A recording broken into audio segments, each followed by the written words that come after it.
Le fils de sa mère. Le son vient du milieu de la porte. Le docteur est étonné de voir un vieil homme entrer en gambadant dans son bureau. « Bonjour, madame Tip-Top. Le docteur Brouillard m'a dit de venir vous voir, » dit le tout petit bout de vieux. « Je peux m'asseoir, madame ? » ?»« Oui, bien sûr, monsieur Connet. » se reprend le docteur Tip-Top qui ne comprend pas très bien la blague. Le vieux monsieur, d'une soixantaine d'années, s'assoit, comme le font les enfants quand ils apprennent à le faire.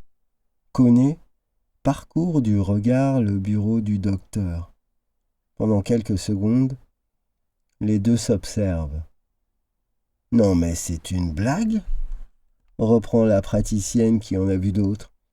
Elle se souvient de la passe d'armes avec un vieux monsieur la veille au soir. Il râlait, parce qu'il y avait du retard dans les consultations, et la médecin avait été ferme. Le rythme dans son cabinet était épique, les retards fréquents. Tout le monde faisait donc de son mieux pour s'adapter. « C'est un monde, ça! Je vais m'en aller !» avait gémi le vieil homme tout propre sur lui, persuadé que les passions allaient l'appuyer. « Monsieur, si vous partez, ne revenez pas !» avait tranché le docteur Tip-Top. Elle avait fermé la porte, et le vieux monsieur avait râlé comme une petite auto des années 40. Puis, il avait coupé le moteur et avait fait une sieste à l'arrière de sa voiture.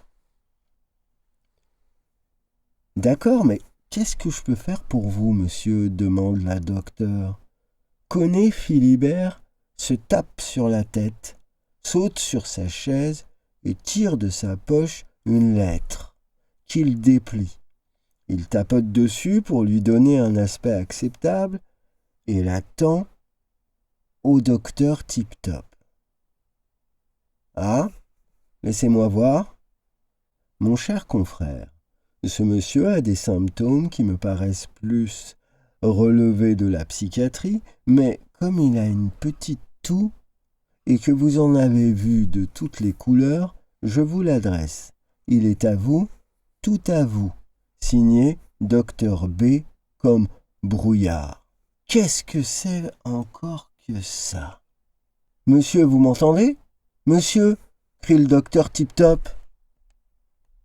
Le vieux monsieur fixe le plafond du cabinet. Il se voit 30 ans plus tôt courir sur une plage déserte et se coucher près d'une très belle femme noire qu'il embrasse passionnément. « Coupez !» crie le réalisateur. « Monsieur Connet, monsieur Connet !»« C'est pas possible !» dit la docteure en se levant pour lui porter secours. « Qu'est-ce que je fais là ?» panique Connet. « Je ne vous le fais pas dire. Je ne sais pas ce que vous avez, mais c'est un peu plus qu'une grippe. Allez dans la petite pièce derrière moi et enlevez votre haut, je vais devoir vous ausculter. » Le vieil homme s'élance en 2 mouvements dans l'espace d'examen et « Ah !» réagit la docteure surprise. « Vous êtes rapide ? Voyons ça. Il n'y a pas de temps à perdre, n'est-ce pas, docteur ?» sourit Connet qui bande ses muscles et marche comme un bodybuilder. Il s'allonge sur le lit médical. « Tension, c'est bien pour votre âge », s'étonne la docteure. « Mon âge ? Qu'est-ce qu'il a, mon âge ?» rétorque Connet. « Rien, il est très bien. Toussez pour voir. »« C'est bon. Vous n'avez pas froid ? » ?»« Non, pourquoi ? » ?»« Je ne sais pas, votre docteur m'a dit que vous vous plaignez d'une toux. Bon, ce n'est pas grave. En tout cas, vous n'avez pas de fièvre. Les bronches, ça va. Levez-vous. Je vais faire quelques tests de prévention. »« Monsieur !» Connet fixe de nouveau le plafond. Cette fois, il se trouve dans le bureau d'un homme d'une soixantaine d'années, l'air hébété. Une jolie secrétaire entre, remarque la présence de Connet, le salue et sort. « Pas drôle ? Avec la carrière que j'ai eue, tu ne peux même pas me trouver un petit rôle ?» s'énerve Connet. « Co ! murmure l'homme dont le bureau est rempli d'affiches de films et de portraits d'acteurs prestigieux dont Koné lui-même. De l'extérieur, la secrétaire observe la scène. Son chef lui fait un signe. Elle sort un chéquier et détache un chèque. Les deux hommes s'assoient sur le rebord du bureau. Ils rigolent. « Tu te rappelles quand je t'ai trouvé le rôle dans « En avance » ? Ah oui, le réalisateur s'arrachait les cheveux pour la scène d'entrée où je chante dans un bar. J'oubliais à chaque fois les paroles, sourit Koné. Mais quand tu as commencé à chanter, c'était une autre histoire, dit l'homme avec admiration. Balaboum ba, chante Koné comme un crooner. La docteure hésite entre être émerveillée et agacée. Monsieur Koné, vous êtes un sacré personnage. Je vais vous orienter vers un confrère qui pourra, je l'espère, vous aider. Le docteur écrit sa lettre de recommandation. Pendant ce temps, Koné recommence. Cette fois-ci, il se retrouve au chevet de sa maman. L'image a le grain et la chaleur des films colorés des années 50.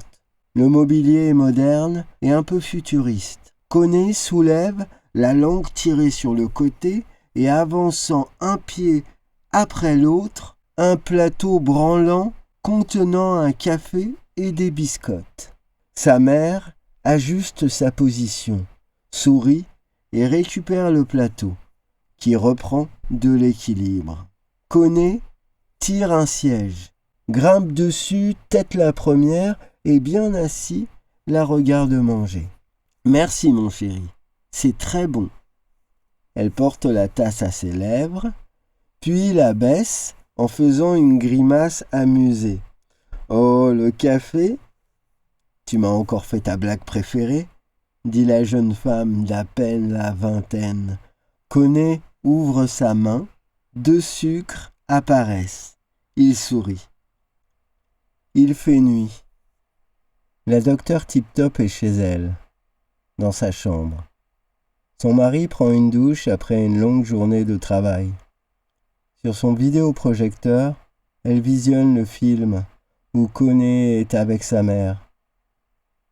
Elle serre fort un mouchoir.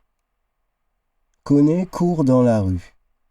Il est tour à tour un vieillard, un jeune homme, une star dans la force de l'âge, mais toujours un enfant, le fils de sa mère.